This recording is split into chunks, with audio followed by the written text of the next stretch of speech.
안녕하세요. 이제 올해로 34이 되는 여자입니다. 올해 초에 해가 넘어가면서 이혼까지 완전히 마무리가 되었네요. 3년간의 결혼 생활 중 남편과는 그렇다 할 큰 문제가 없었습니다. 주제 파악도 못하는 자기애가 강한 시집도 못 간 신우 때문에 이혼하게 되었지요. 신우의 문제가 이혼 사유가 되었지만 팔은 안으로 굽는다고 결국 제 말 한마디 귀 기울여 들어주지 않았던 시부모님은 물론 제가 신우에게 열등감까지 가지고 있다 몰아가던 남편의 잘못도 이혼에 한몫했습니다. 남편의 위로 누나가 한 명 있었습니다. 남편과는 연년생으로 나이 차이가 저랑도 많이 나는 편은 아닙니다. 상위권 대학을 졸업하고 이름 들으면 다 알 정도로 유명한 회사 다니고 있던 신우였으니 신우에 비해 좋은 학교 나오지 못한 제가 시가족들의 눈에는 당연히 모자란 사람처럼 보였을 테죠. 좋은 학교 들어가기 위해 남들보다 배는 노력했을 신우의 노력을 폄하하거나 무시해본 적은 당연히 없습니다. 남편도 어디 가서 뒤처지는 스펙은 아니었지만 신우가 이뤄놓은 것에 비하면 보잘것 없었어요. 그런 신우는 시부모님의 자랑이기도 했지만 반대로 아픈 손가락이기도 했었습니다. 저와 남편이 결혼식을 올릴 때 신우의 나이가 33이었고 신우는 그때도 그랬지만 아직까지도 결혼을 못하고 있었거든요. 본인의 말로는 못하고 있는 게 아니라 안 하고 있는 거라고 말을 하고는 했습니다. 요즘 결혼 안 하는 게 뭐 흠이나 되나요? 본인이 능력이 되고 혼자 사는데 아무런 문제가 없다면 저도 딱히 아무 말도 안 하겠지만 결혼 생각이 없어서 안 하는 거라던 신우는 그런 말을 하는 사람치고는 누구보다도 결혼을 하고 싶어 하는 사람처럼 보였어요. 결혼정보회사에 가입해서 소개를 주선하는 데만 1년에 몇백씩을 쓰고 있었고 이 모임 저 모임 다 들락거리면서 어떻게든 짝꿍을 구해서 결혼하고 싶어하는 의지가 누구보다도 강해 보였습니다. 제가 처음부터 신우를 싫어한 건 아니에요. 처음 가족들을 소개받는 자리에서 시부모님도 물어보지 않으시던 저의 출신 학교라든지 무슨 회사를 다니는지 연봉이 얼마 정도인지 꼬치꼬치 캐물으며 저를 자기 자신과 비교해가면서 잘난 척을 해댔기에 첫 인상이 좋지 않았던 건 사실이었습니다.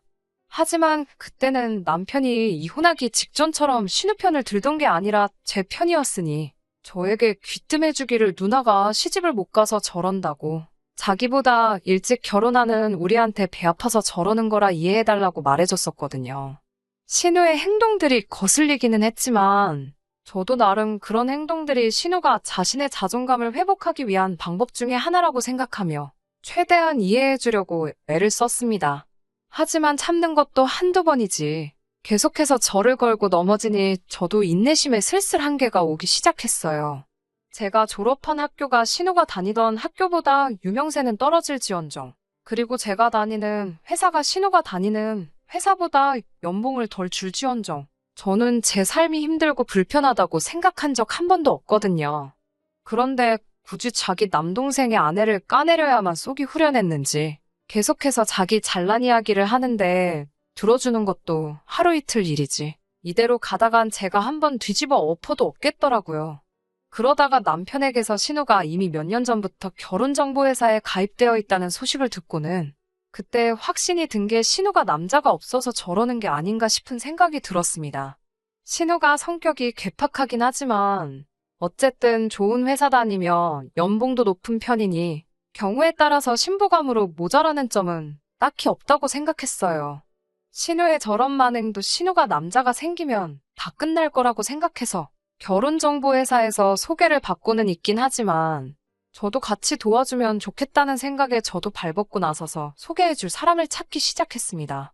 어렵게 저도 주변 사람들 연줄 통해서 신우와 만날 법한 남자들 여러 명을 소개시켜줬는데 이대로 가다가는 신우가 결혼하기도 전에 제 평판이 바닥에 떨어질 것 같더라고요. 자기애가 강한 신우는 웬만한 남자들은 눈에 들어오지도 않는 듯 보였습니다.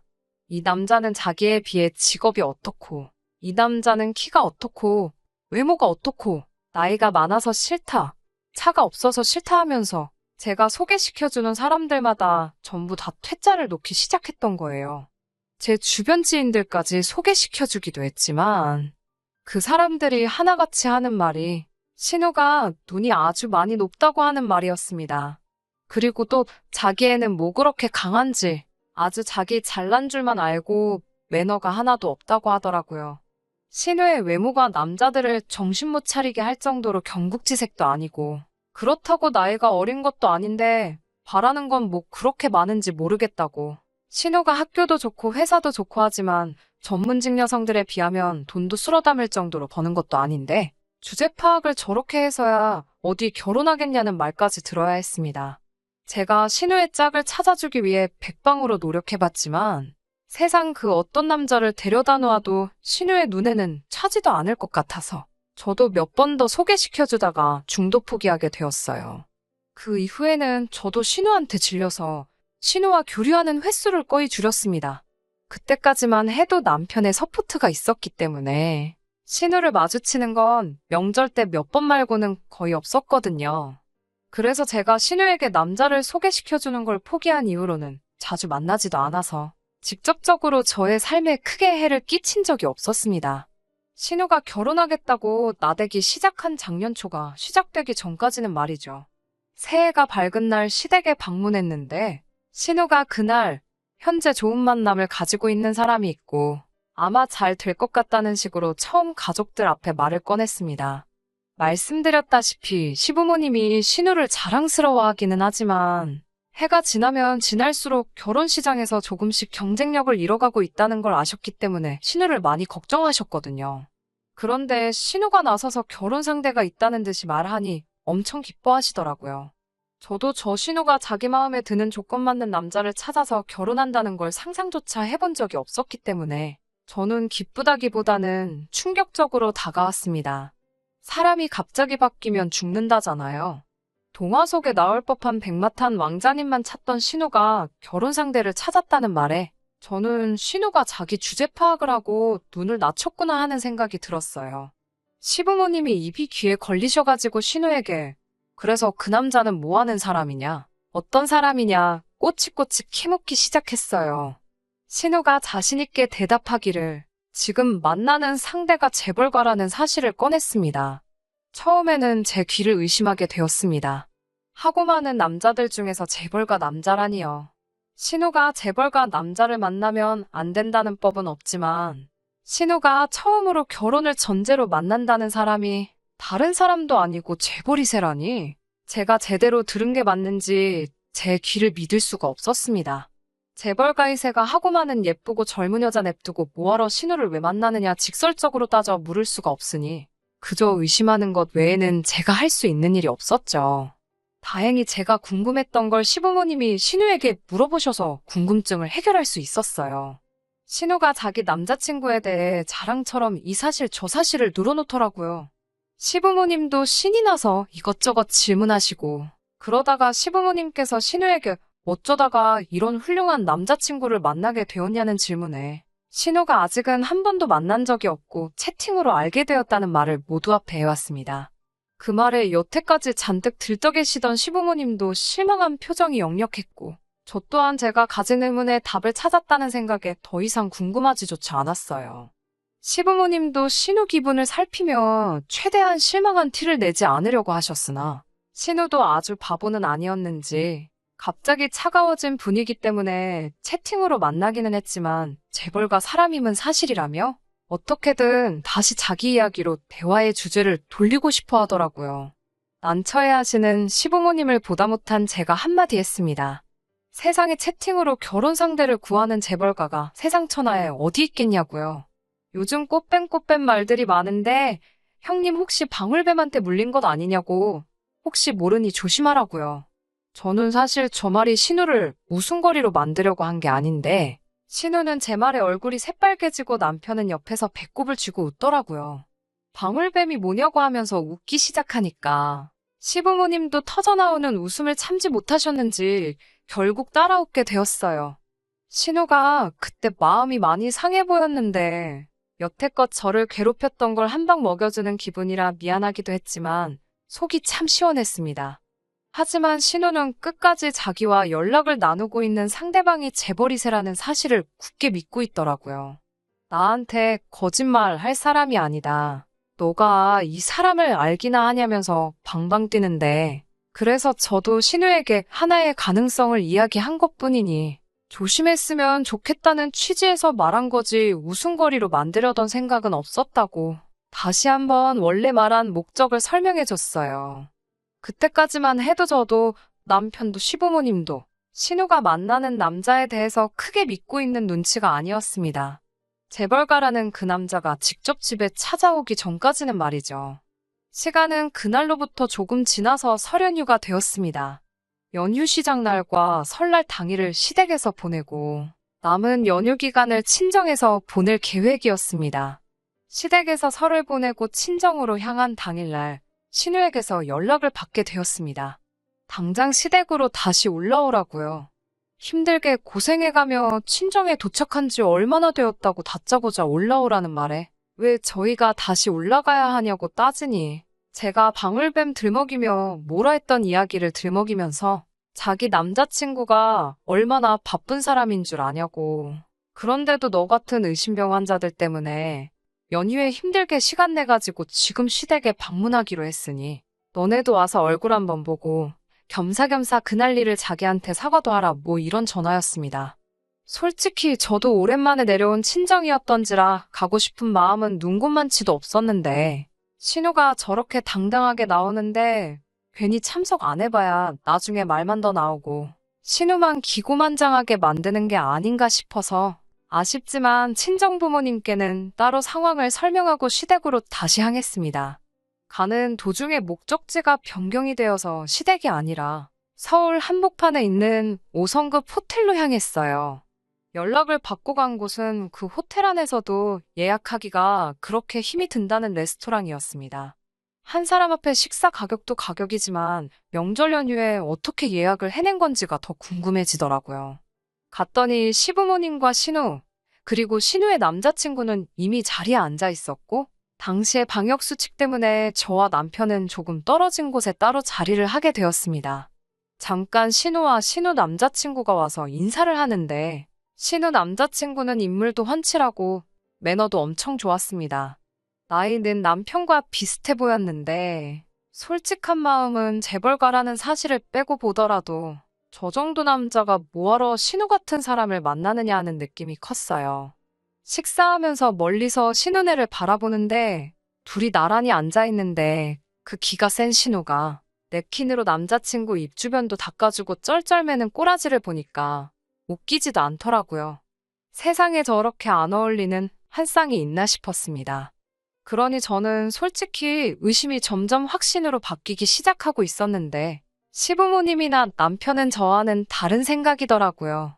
남편도 밥 먹는 내내 또 우리 누나한테 꼭 사과해야겠다 하면서 제가 새해 첫날에 신우 남자친구를 부정하면서 의심했던 걸 가지고 한마디 하더라고요.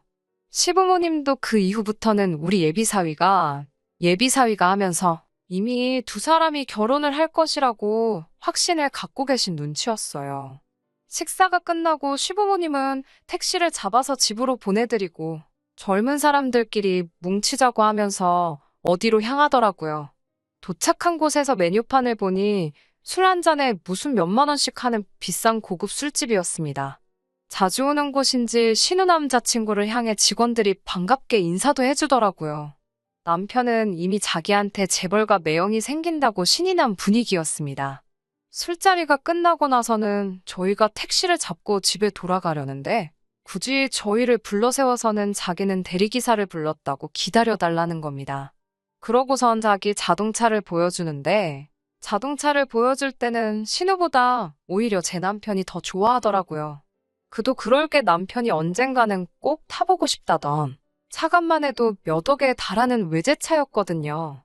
집에 돌아가는 택시 안에서 남편은 누나가 또 저런 능력이 있는 줄은 몰랐다면서 감탄사를 연발했어요.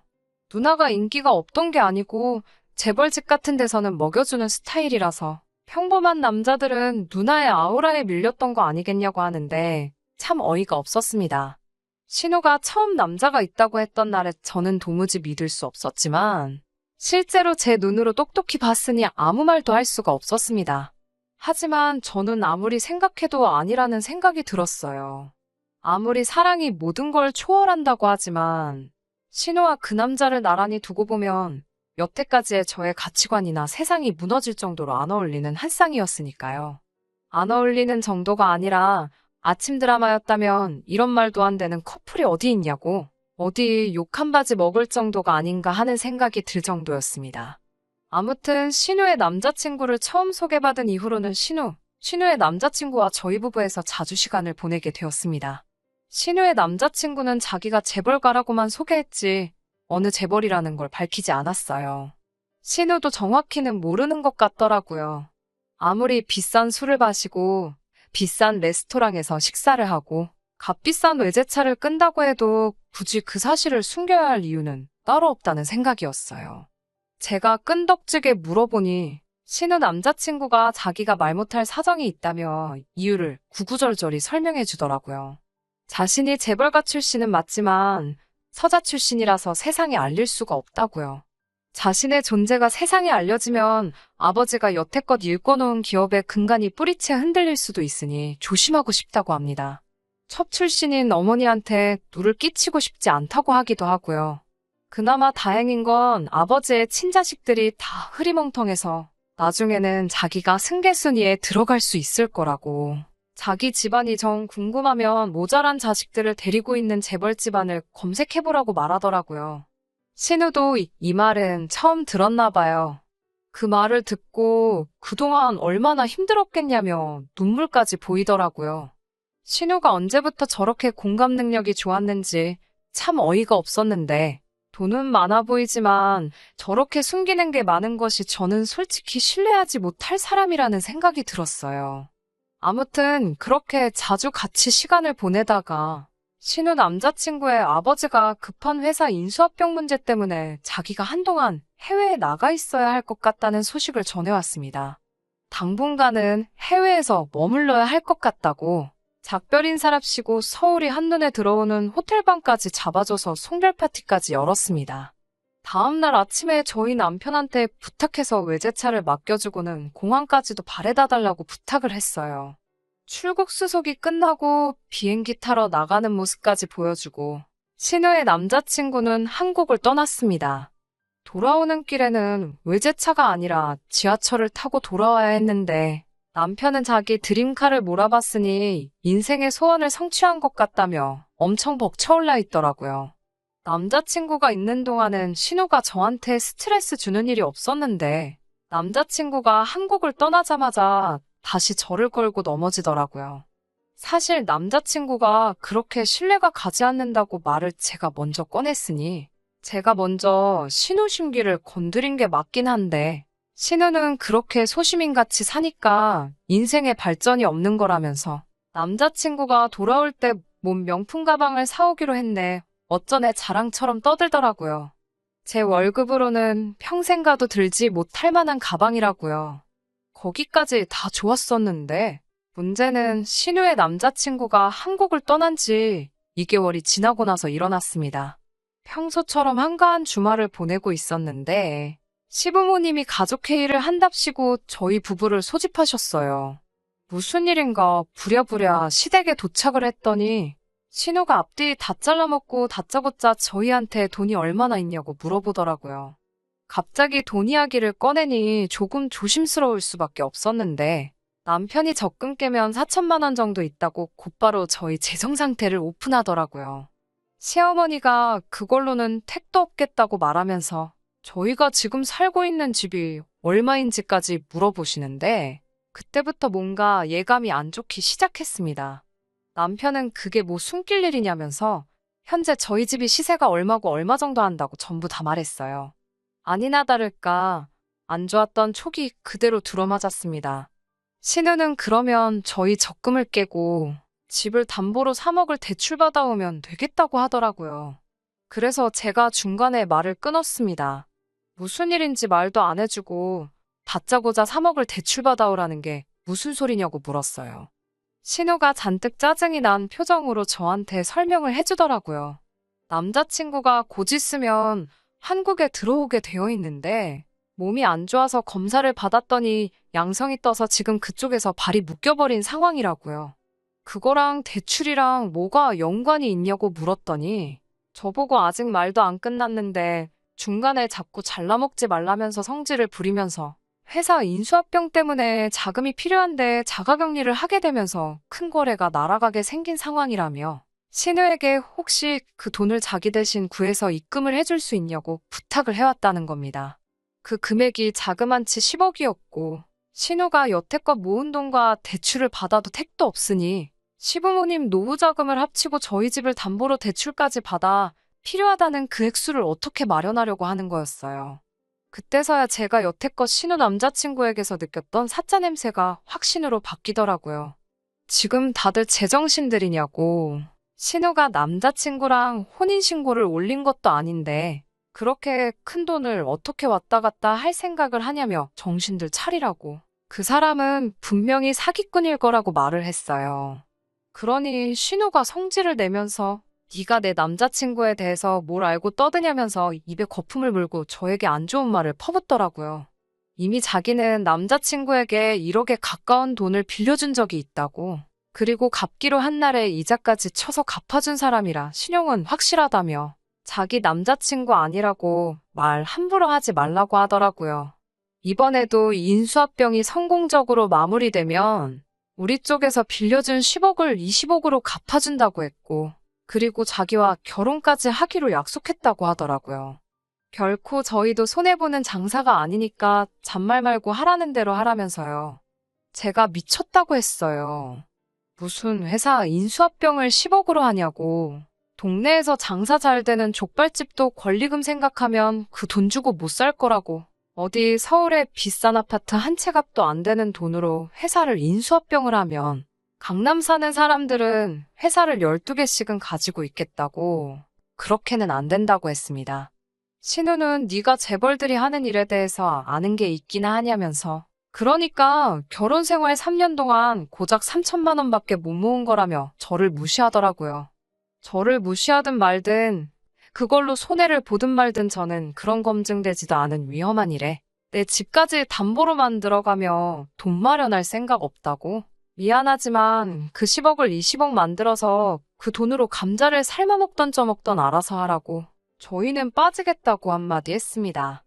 제가 한 말이 틀린 점이 하나도 없고 수상한 구석 투성이인데도 남편은 저보다 자기 누나 편을 들더군요. 신뢰관계라면 이미 그동안 많이 쌓지 않았냐고. 자기가 볼 때는 누나의 남자친구가 믿을 만한 사람인 것 같다고요. 어이가 없어서 그게 어딜 봐서 믿을 만한 사람이냐고 따지니 공항 갈 때도 그 비싼 차를 자기에게 맡겨주지 않았냐는 겁니다. 그리고 그동안 신우 남자친구가 한국에 있을 때 우리한테 사준 밥이며 술이며 마지막 날 송별회를 했던 호텔방까지 그런 것만 대충 계산해도 몇 천만 원 돈은 할 텐데 그런 사람이 고작 10억대 먹자고 버리는 일이 아닐 거라고. 아주 이야기를 듣고 있으니 이 자리에서 신우보다 더 신우 남자친구를 믿고 있는 것처럼 보이더라고요. 그래서 알고 없다고 할 거면 마음대로 하라고 대신에 저는 빼달라고 했어요. 제가 강경하게 나가니 남편이 알았다고 대답하길래 저는 남편이 생각을 고쳐먹고 제 뜻을 따르기로 한 줄 알았죠.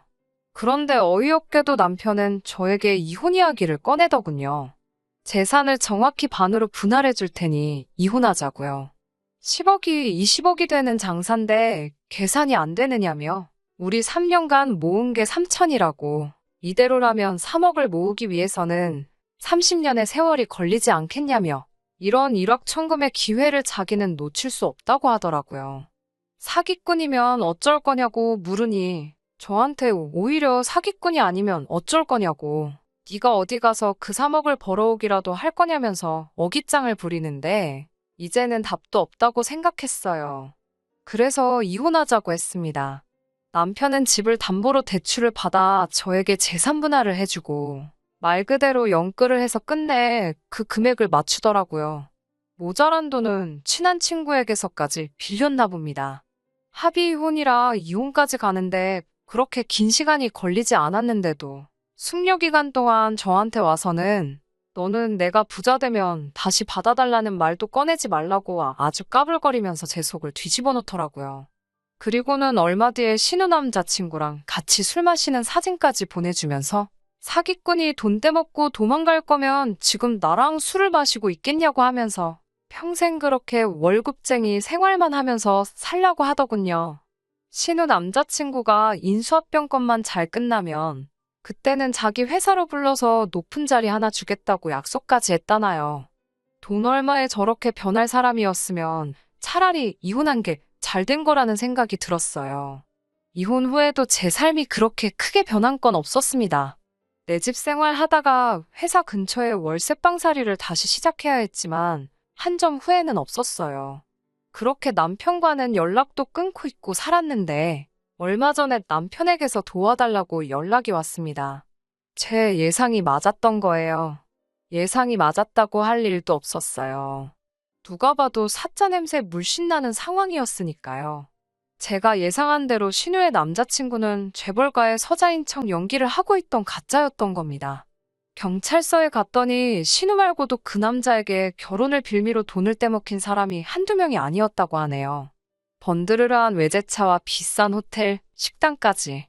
당한 수법이 모두 똑같았어요. 돈을 펑펑 써대면서 상대방의 가족들에게까지 신뢰와 호감을 얻고 그걸 빌미로 마지막에 가서는 큰 돈을 요구하는 아주 지능적인 사기꾼이었던 겁니다.